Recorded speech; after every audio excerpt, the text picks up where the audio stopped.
വടക്കാഞ്ചേരി നഗരസഭയുടെ വികസന കുതിപ്പിന് കരുത്തു പകരുന്ന 2026-27 വർഷത്തെ ബജറ്റ് അവതരണം നടന്നു. നഗരസഭാ ചെയർപേഴ്സൺ മിനി അരവിന്ദൻ അധ്യക്ഷത വഹിച്ച യോഗത്തിൽ vice chairman PN Surendran budget അവതരിപ്പിച്ചു.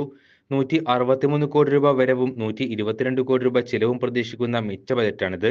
അടിസ്ഥാന സൗകര്യ വികസനം, കുടിവെള്ളക്ഷാമ പരിഹാരം, മാലിന്യ സംസ്കരണം എന്നിവയ്ക്ക് ഊന്നൽ നൽകുന്ന ബജറ്റിൽ വടക്കാഞ്ചേരിയുടെ സമഗ്ര പുരോഗതി ലക്ഷ്യമിട്ടുള്ള വടക്കാഞ്ചേരി അറ്റ് 30 എന്ന ദീർഘവീക്ഷണ പദ്ധതിക്കും തുടക്കമിട്ടു.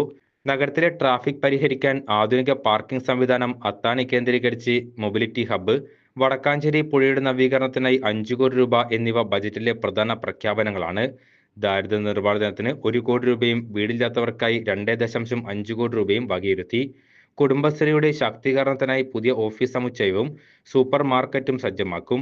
വിദ്യാഭ്യാസ കായിക മേഖലകൾക്കായി സ്പോർട്സ് അക്കാദമി, ടർഫ് സംവിധാനങ്ങൾ എന്നിവയും ബജറ്റിലുണ്ട്. തെരുവുനായ ശല്യം പരിഹരിക്കാൻ ABC സെന്ററിനായി 50 ലക്ഷം രൂപയും മാറ്റിവെച്ചു. നഗരസഭയെ ഡിജിറ്റലാക്കുന്നതിന്റെ ഭാഗമായി കെ സ്മാർട്ട് അധിഷ്ഠിതമായാണ് ബജറ്റ് തയ്യാറാക്കിയിരിക്കുന്നത്.